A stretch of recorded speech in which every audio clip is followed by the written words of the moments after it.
Hi, I'm Nick Harcourt. This is Guitar Center Sessions. Please welcome our guest, Slash, featuring Miles Kennedy and the Conspirators.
Your promise to a wealthy man.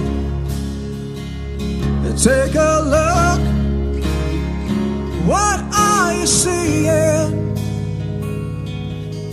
Is that a noose or a wedding band? Or should I go to see a healer? Twitching in my hands.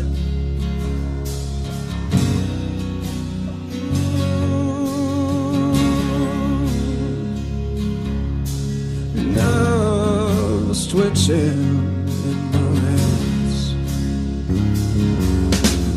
God help me rid this feeling, 'cause I'm falling all to pieces and I can't get out of bed.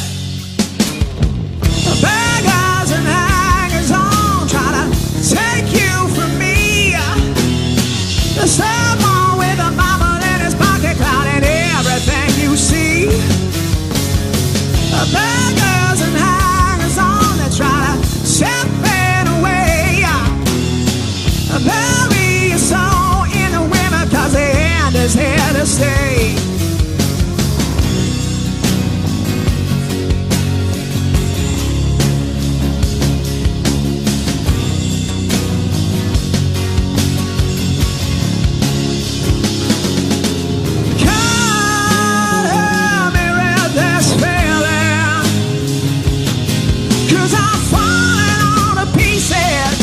And I can't get out of bed.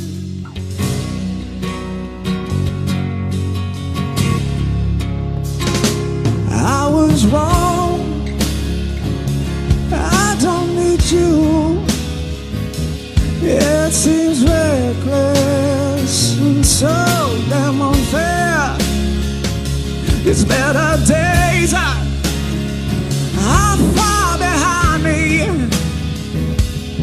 I guess that's another cross that I'll have to bear.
I'm Nick Harcourt. We're here with Slash.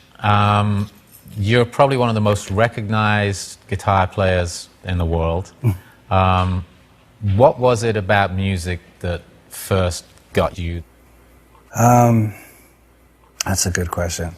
I mean, when I was a kid, I was always around a lot of what you can consider contemporary music, rock and roll, when I was a little guy, and was always just a huge fan of music. And when I was 15 years old, or 14 years old actually, I picked up the guitar. And it was like all those years, that whole 14 years of listening to all these different types of music growing up, all of a sudden was like, it was like I stumbled on something that I was supposed to do.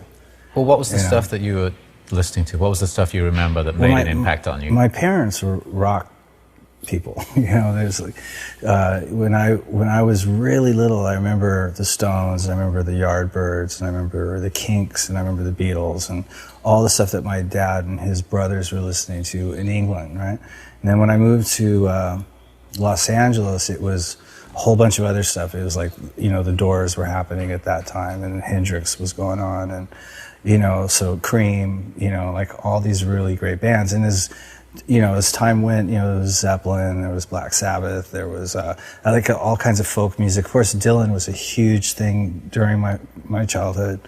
But my mom was pretty eclectic, so she turned me on to Phoebe Snow and Chaka Khan and David Bowie, and but there was just tons of music in my house. My dad listened to a lot of classical music on top of all the rock stuff.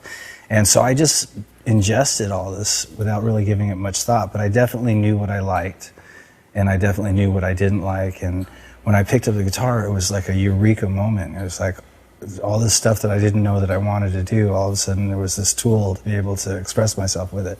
So really you had this diverse lineup of music that was infiltrating your brain, and it's interesting to me as well to think that you got the British side of it as well as the American side of it because of your dad coming from England. When you picked up that first guitar, how did that come about? Did you ask for one? Did you go buy one? More or less. Steve Adler, who was my bandmate in Guns N' Roses from the beginning, he and I met when we were 13, 14, and he had an electric guitar and a little amp and a little piece of stereo that he used to crank Kiss records and bang on his guitar. Right. And he was just over the top about it. It was like, the happiest I'd ever seen him was when he was just, but I mean, he didn't know how to play it, he'd just bang on it. And so we had that sort of, fantasy of starting a band, And I thought, well, I'll play bass. It just seemed like the logical thing to do. But I went to a local music store right on Fairfax in Santa Monica, a music school rather, and went in there without an instrument. And in the course of the conversation with the guitar teacher, he had a guitar and he started playing, I think it was Sunshine of Your Love. And I was like, that's what I want to do, because he was playing the lead part. And he goes, well, that's not bass, that's electric guitar. And I really was sort of ignorant. I mean, I knew what it was, but I didn't really know what it meant. And so I went home and I asked my grandmother, I was staying with her at the time, I said, do we have a guitar anywhere? And it turns out that we had one hidden away in the closet that I never knew was there. So she gave me that guitar, and it was a flamenco Spanish, guitar, but it only had one string on it. So I learned all kinds of riffs on that one string. Wow. And then finally, through that same guitar teacher, I learned how to put the other 5 strings on it. And he gave me some great sort of rock lessons, like if there'd be something that I wanted to learn, and he would learn it off the record and teach it to me. And I was like, well, after a while, I was like, well, I can do that. And so I just took off from there.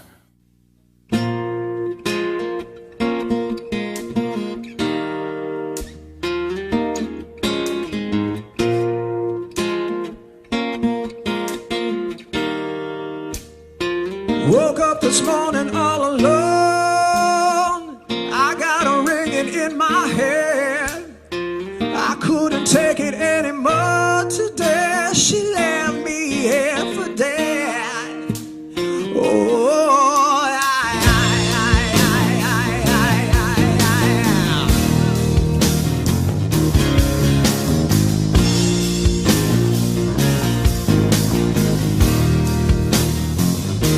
This will come as no surprise. I should have known it from the start. The lights are faded and I can't deny this place ain't got no heart. Oh, if you can't hear me tonight, if you can't hear me tonight, you'll have to carry me back from Cali. I'm tired and broken and I lost my way. You'll have to carry me back to where I belong. You'll have to carry me back from Cali. I don't want money, I don't need the fame. You'll have to carry me back to where I belong. I got to leave this angel city, but I can't do it by myself. So if you please, mama, can you say amen before I blow this life to hell?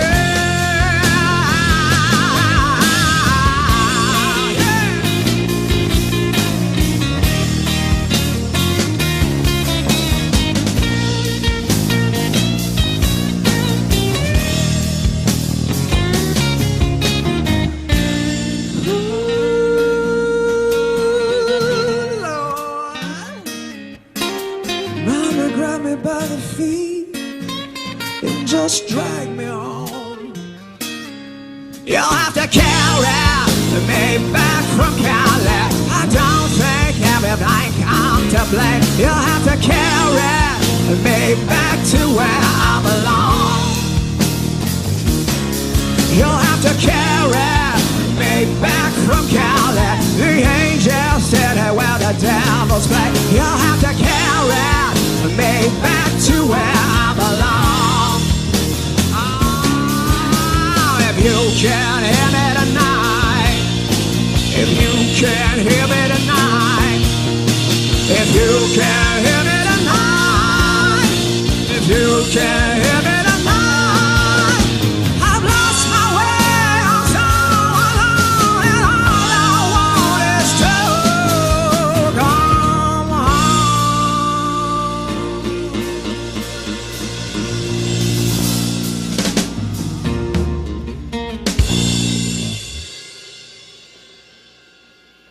You mentioned some bands like Zeppelin and Cream and the Yardbirds, and iconic guitar players, obviously, in those bands with their own sound, tone. Is that something that you spent time developing? Like with everything else, I didn't necessarily know about. I didn't have any friends that were guitar players, and obviously all my heroes were completely unreachable, So I sort of, put my own idea of how it all worked, together in my head. And I just experimented with stuff, and I remember discovering a sound that I dug. And it was a little Fender Princeton and that Les Paul copy and a little MXR distortion box. And I remember that feeling of getting that working and going, oh, and that was like, definitely, I had in my mind an idea of where I wanted it to go. I just never gave it that much thought. But when I sort of stumbled on it, I was like, arrived. There I am, yeah. And I think I've been sort of trying to improve on that ever since. I haven't really wanted to change it so much, and I've been playing the same kind of guitar. I think I always aspired to get a Marshall, because that to me, and always has been, a certain kind of sound that you can't get out of any other amp. And I've just been working with those same tools, just trying to get better at it ever since, ever since I started. Talked about hearing it in your head. How cerebral is your playing? It's part of it's totally organic, that doesn't have any real thought at all, and then there's another part of it that's just constant notes and ideas and melodies or whatnot that are swimming around all the time. So I always have to keep a guitar close by, because they come and go quickly, Who would you say has influenced you the most? There's a lot of guys that are all responsible for this. It was definitely, Eric Clapton back in the Creep days, Zeppelin, Aerosmith, AC/DC, B.B. King, Albert King. Those are like two of my favorite lead blues guitarists. I was going to say, you're talking about a lot of blues guitarists. They're all basically blues guys. Chuck Berry was one of them, Keith Richards and Mick Taylor and Ron Wood, that whole Stones thing. Even Brian Jones for that matter. So I mean, just everybody that was any good, Jeff Beck's a big one, that I grew up listening to are still pretty much the best sort of rock and roll lead guitar players. There's more, I could go on for days with this, but they all had a lot to do with turning me on to this and,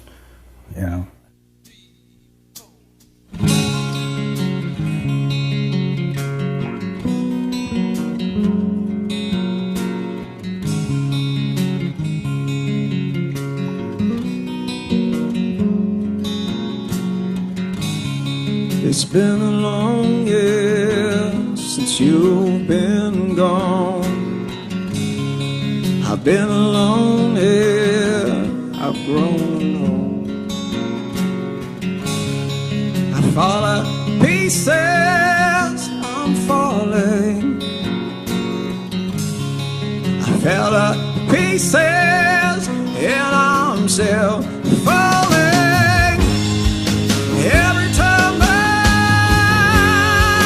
falling down, all alone I fall to pieces.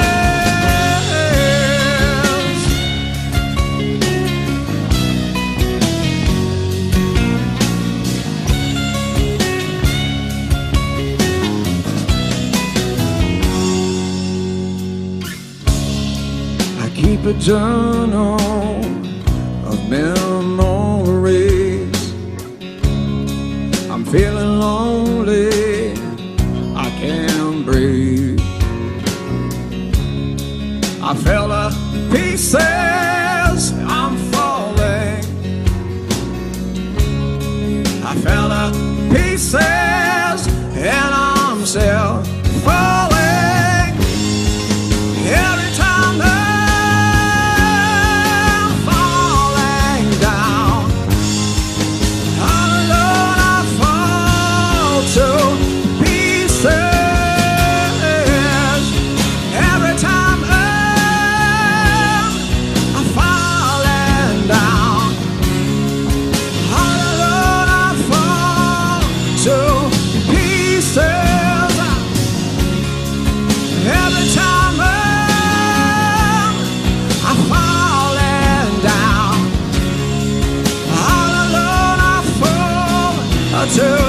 pieces. All the years I tried with more to go. Will the memories die? I'm waiting. And will I find you? And will I find you? I'm falling down. I'm falling.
Of course, a significant part of your story is Guns N' Roses, and I'm sure you've talked about it many, many times. But can you take us back to what was going on in Los Angeles when Guns N' Roses formed? When Guns formed, it was like the height of that whole West Hollywood, Sunset Strip, hair metal craze that was going on. It was pretty, it was pretty electric. There was definitely a prominent scene happening in West Hollywood at that time. Well, people coming from all over the place, and all the clubs were active, and it was a good buzz going. I didn't necessarily always agree with everything that was going on in music in LA at the time, but at least there was something tangible. There was a thing in the air where people were really going for something. It was an exciting time, I think, from I wasn't here, but it was. From what I'm told. Looking back on it, because at this, as we speak, there's not really any kind of a real scene going on in LA, so it's sort of flat. At that time, there was a lot of activity. And prior to that, even in the 70s, when I was a kid growing up, LA was just ablaze with stuff that was happening. So it's sort of weird that it's so quiet right now. Do you think that has something to do with the shift in the music industry in general? The fact that people don't buy records anymore, people are not as invested in music anymore? Well, obviously the chances of you getting a choice record deal by playing at the Whiskey are a lot slimmer than they were when I was first starting out. So yeah, I would imagine that does have something to do with it. Well, you guys got a record deal pretty quickly. Yeah, I think in the first 3 years that we were together, I think somewhere in there. And obviously Appetite for Destruction came out. It had been out a while though before it hit. Took a minute, yeah. Yeah. What were you guys thinking while that was going on? Obviously you're out playing, but you're like, is this going to happen? And then when it did hit, how did that shift for you? Well, I don't remember actually having an actual conversation with any of the guys about where we were headed. Like when the album came out, just getting to that point of finding a producer and getting a record deal, and then finding a producer, which took a while, and then going to the studio and producing an album, that was a huge hurdle in itself. But then when we got out and touring, at least from my vantage point, we were just jamming every night and sort of, like experiencing that whole thing sort of for the first time. And I wasn't aware of too much what the record was doing. I wasn't really paying much attention to it.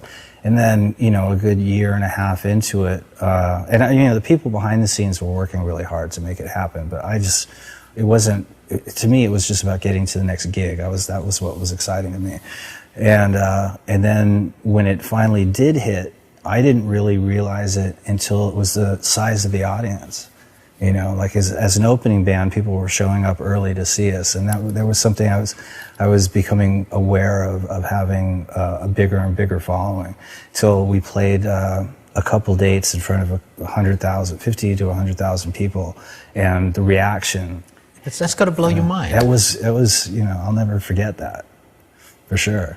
There's 100,000 people there to see you. Well, they weren't there necessarily just to see us. Well, they're seeing you in that moment, though. It's a little different from the Whiskey. But it was huge. And that's when I realized, it wasn't even so much about how many, whatever the statistics were that the record company was telling us about. It was that audience feedback that made you realize that you sort of, that you arrived. It was awesome. I was just getting off on playing all the time, partying all the time, and that went on for the better part of from the mid-90s all the way up until about 2001. So talk about John Lennon's lost weekend. I had like a lost decade. It was pretty crazy. Look, you're in a rock band, you're in one of the biggest rock bands in the world, you have access to stuff that a lot of people wouldn't have access to. You say you have a lost decade. So you probably can't remember a lot about it, but when you look back... I did write a book. I had to sit down and really focus. When you look back at that, then, What was that period like for you as a guy, let alone as a musician, as a guy living this kind of insane lifestyle? Well, you know, when I was picking up the guitar, I was pretty much sort of living a very bohemian, not really sort of a member of regular society anyway. So the whole sort of, when the band got really big and stuff, it just made that sort of reality on a much bigger scale. You know, I don't think I really changed that much. It was always about getting a guitar, getting to the gig, and I never really understood, you know, the dynamic of the sensationalism that went around with being in a huge rock band. It made me actually really introverted. But the partying lifestyle was sort of, that was a big part of Guns N' Roses from the very beginning. So. But was that a part of the attraction of being in a band? No, I mean, I think the thing about being in a band was always the same thing that got me going when I first started. It was about being in a rock and roll band. It was about playing. It was about the whole sort of interaction of the group of people and the energy that you derive from that and all that. The partying was just something to do to kill the time in between gigs. So how did you eventually battle those demons? Well, because, you know, in any... with most people who party to excess, after a while, it goes very, very quietly from being a lot of fun to becoming, you know, the crutch that you turn to every time things aren't going well. And that becomes a little bit more of a miserable side of the whole thing, you know. And you know, just years and years of ups and downs with that, and, you know, having major addiction problems and all that stuff that I'm sure you're familiar with. It finally just reached a point where it just wasn't fun anymore. And so fortunately for me, the one thing that always kept me grounded and kept me sort of walking and breathing was music. And so there came a point where it was like one or the other. And so finally... Were you about to compromise that, do you think?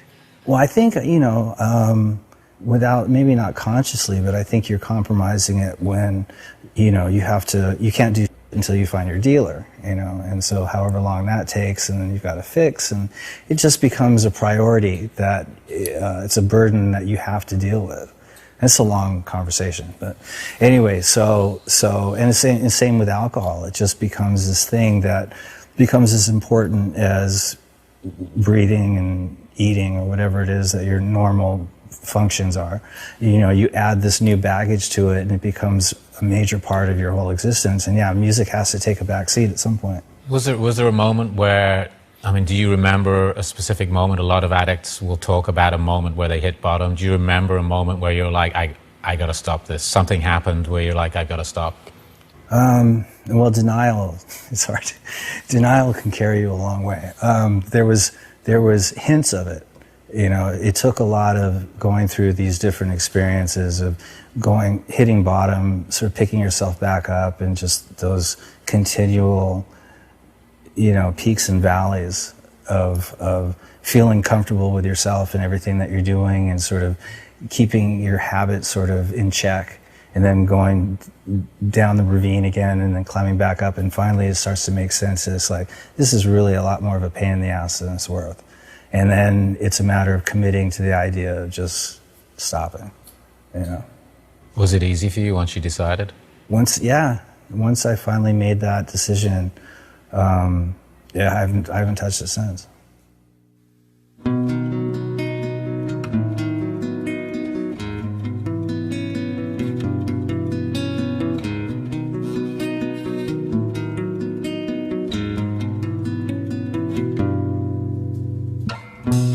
Across the long last great divide, a distant longing never dies. Know the pain of a dream that was never known, never fades, no.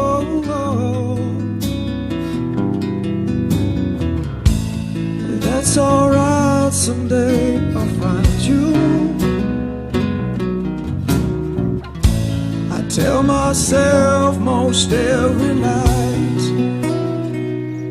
it seems so far and away. Another life, another time and place. Oh, I hope that I can find you so far and away.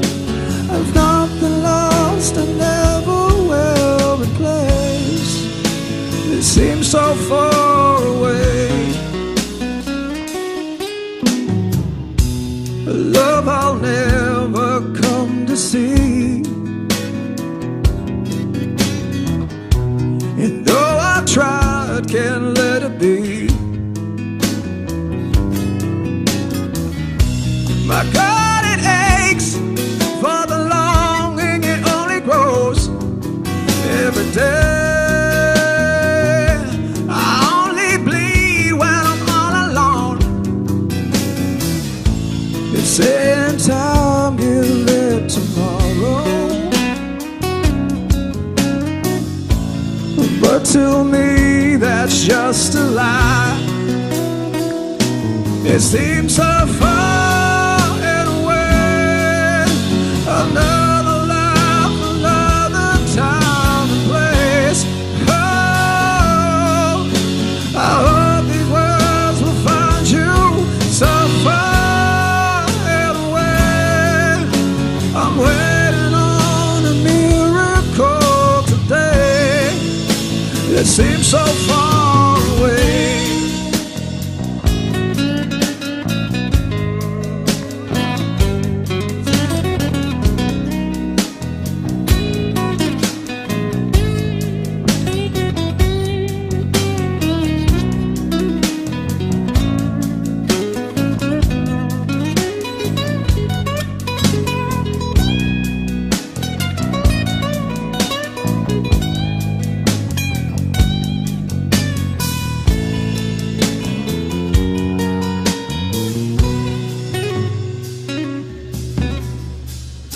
So if you hear this last refrain,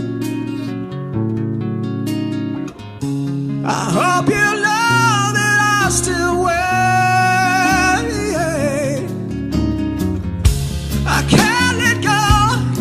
All I need is a miracle in a day. All I need is a miracle. Oh, oh, yeah. It seems so far and away. Another life, another time and place. Oh, I hope these words can find you so far and away. It's something lost and never will replace. Oh, I'm begging for a miracle today.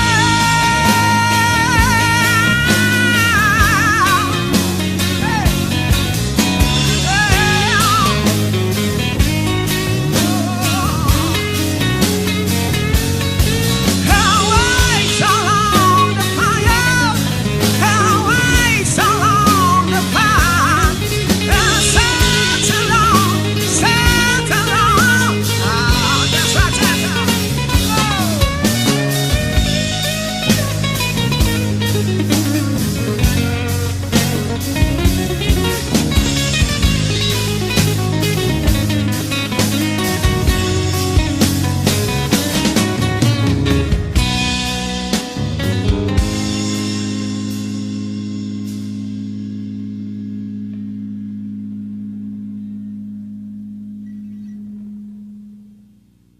I want to come back to your current career, your solo career.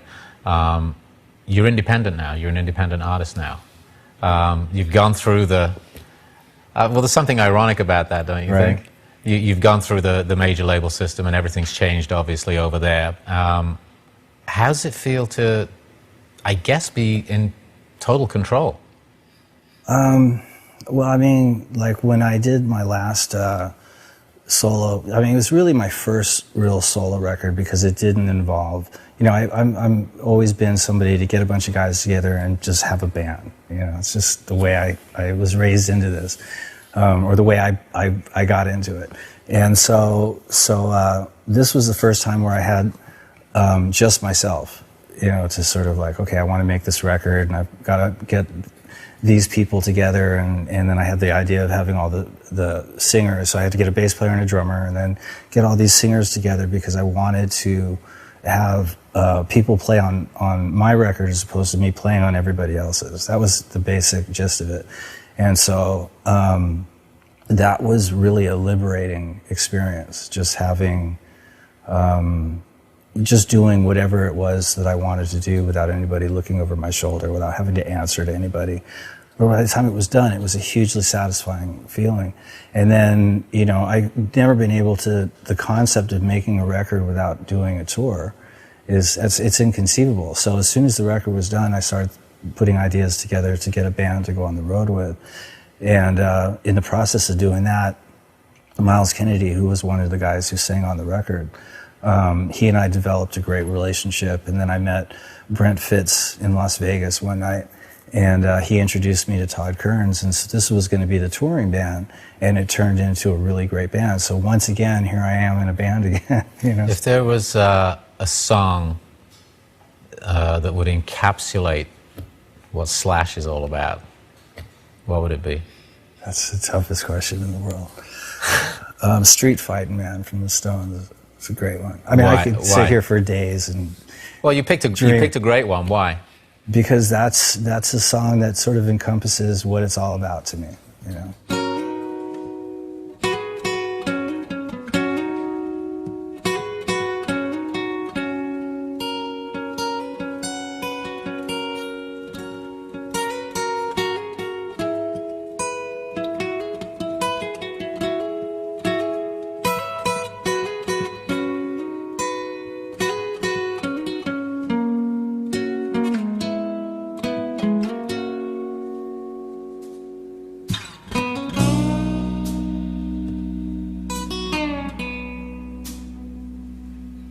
In the distance, light years from tomorrow, far beyond yesterday, she is watching heart-aching sorrow. She is broken as she waits, hoping when said and done, we learn to love and be as one. Oh, oh, oh, oh, starlight, don't you cry, we're gonna make it right before tomorrow.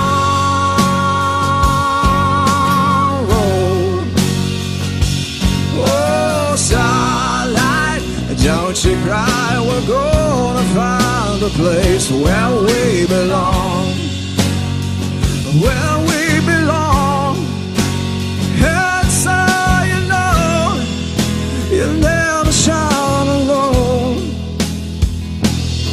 There are shadows steep in the horizon that leave us scared and so afraid of the fallout of a world divided. It brings her tears, oh, and so much pain.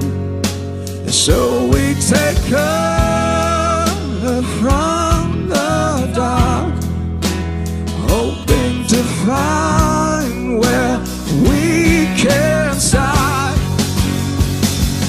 Oh, starlight, don't you cry, we're gonna make it right before tomorrow.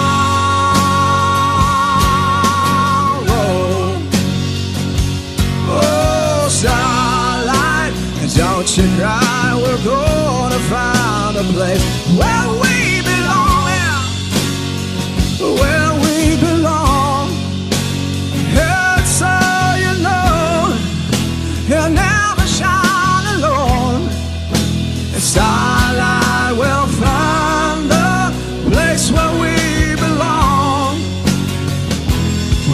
belong. And you will see as the mountains fall and turn to dust that there's one thing that won't change. I believe there is something within each of us that always says that will always remain as long as love is never around.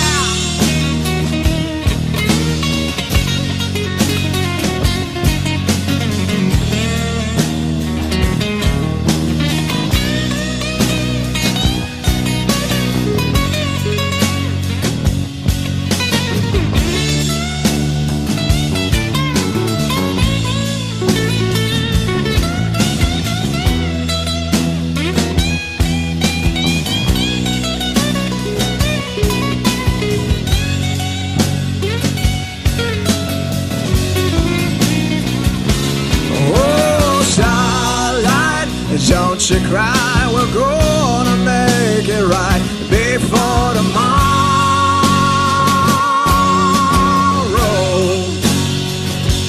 Oh, starlight, don't you cry, we're gonna find a place where we belong, where we belong. And so you know you'll never shine alone.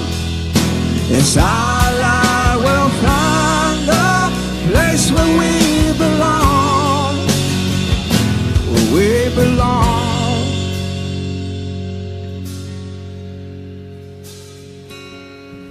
She is watching heartache and sorrow. She is broken as she waits.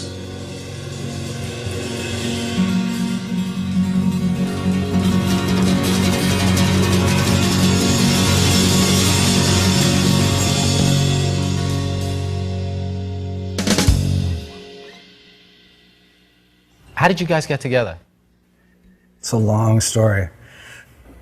When I was doing my last record with all these different singers on it, at one point, towards the end of the record, I had a couple songs that I was looking for somebody to sing them, and I couldn't think of who to sing them. And it seemed like everybody knew who Miles Kennedy was, and I heard of him, but I'd never met him. And so I thought maybe he'd be the right guy to sing these two songs. And so I contacted him and told him what I was doing. He was like, cool, and send me the music. And I sent it to him, and he put the lyrics and words to this song called Starlight and sent it back to me. And I was like, that's awesome, you know. And so we flew out to LA and we recorded that song, and then we did another one called Back from Cali. And that's how we really got together, and it sort of blossomed from there. What's your background? Well, I kicked around in Spokane for many years and kind of cut my teeth playing in various bands. But first, like, real shot, so to speak, was back in the late 90s with a band called the Mayfield Four. And we did 2 records for Epic. And then a few years later, I started playing with Alter Bridge. And we've been together for 8 years now. And you're still in that band, obviously, Yeah. and you bounce back and forth. Yeah. You're a busy guy. Yeah. Guy hasn't quit working in 4 years. It's been, well, pretty much since T Call, it's been non-stop, work. But good. I mean, it's music, man. I mean, like, I'm not digging ditches for a living. I'm lucky. So This is true. We're all lucky. Yeah, absolutely. How far into the tour were you before you decided that maybe this was going to be a band? Well, when Miles and I had agreed that we were going to do this tour, I found Brent Fitz, and he introduced me to Todd Kearns. So Brent plays drums and Todd plays bass, and so from the first, we only had about 2 weeks of rehearsal before the first show, and in that 2 weeks we started jamming, and it was just that feeling of cohesiveness, and it was just like the chemistry was really good. So we set off on tour, and it was pretty early on. It was going so well, and I was getting along with the guys. There's so many variables in a band, and everything just sort of came together. And pretty early on, I was like, if I was going to do another record, I would do it with these guys. So I asked them if they were interested in doing that, and they were. So I just started writing material and sending it to Miles, and off we went. So we've just actually finished our first record as it's the same group that we toured. Yeah.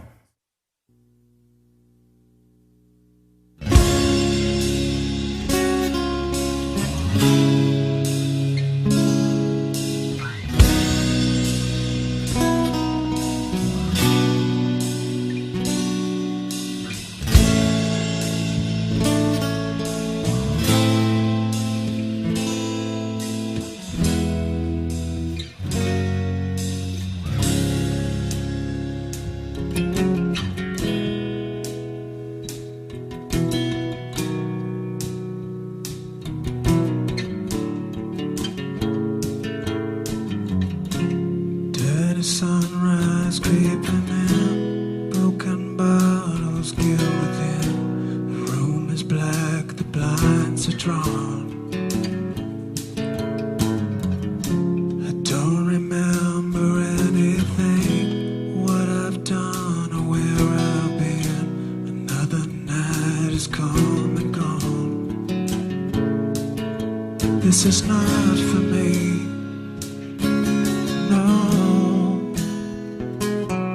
This is not for me. No, this life is not for me. No, this is not for me. No, anymore.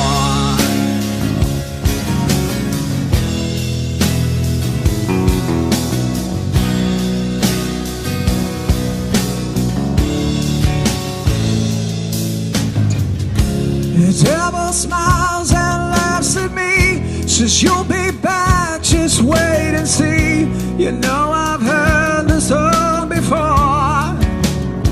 And I say, you can keep your high life in the hills, your cocaine lies and whiskey thrills.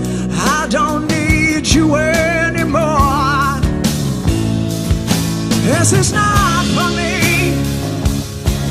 No. This is not for me. No, this life is not for me. No, this is not for me. No.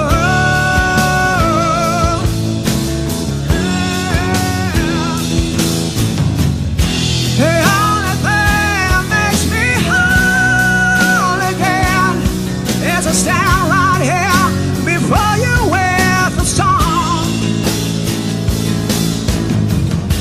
I'll keep running till the very end for the life you choose.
What do you each bring to the table as songwriters that perhaps the other one doesn't?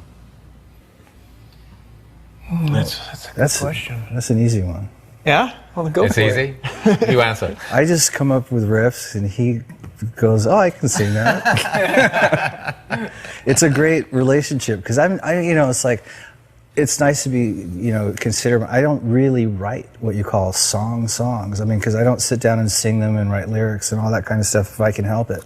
So I just come up with good sort of musical compositions, and I keep them very loose. Like I put a few parts together that sound really like they work, and then if he's inspired, then he just comes up with these things. And once he starts singing it, then we start coming in with the other ideas to make it more of a fleshing out a real song arrangement. It's cool. It's like getting like this when he sends things. A lot of it was written via the internet because he'd do something on, I don't know which platform you were using to record on, but then he'd send it to me and I put it in Logic and do my thing and then send it back. And it was cool because he's so great at coming up with really compelling riffs and musical things that lend themselves to melodies. And so for me, it's just a really great canvas to kind of throw those ideas on. And it's pretty much the way that Starlight worked. Yeah. We've been writing that same way. Especially because we're always, that's why I said we were on the road. So all this stuff was written, on the fly. You know what I mean? Right. Were you working this stuff out on the road at all? Were you playing any of the stuff as you were writing it? Couple things. We did at Soundcheck, and the first single that we put out, we did at Soundcheck, and the title track for the record, Apocalyptic Love, we worked out in rehearsal and stuff. Or in Soundcheck, so we did do stuff there, but at hotels and on the bus and stuff, we're so fried from the gigs that we just decompress. And then when I get to my room, I sort of put something together quietly and then just send it. And that was sort of the touring strategy, a way of doing it, the MO on the road, so to speak. I'm guessing you've gotten over the fear of the MP3 coming back. Oh yeah, no, now it's intriguing. It's like I'm dying to hear what he comes up with for this, It's a fascinating way of working, and I guess, technology has enabled us to be able to do this. But is it a new way of working for you to be sending stuff to somebody and getting it back with lyrics and vocals on it? Well, I mean, if we didn't do it that way, it would be a much slower process because we would have to wait till we could get together in a room and sit down and work it out for a while, which would mean a day off, which are few and far between. So yeah, the sort of the way of doing this at this point, normally when I was on tour, I would just be in a bar.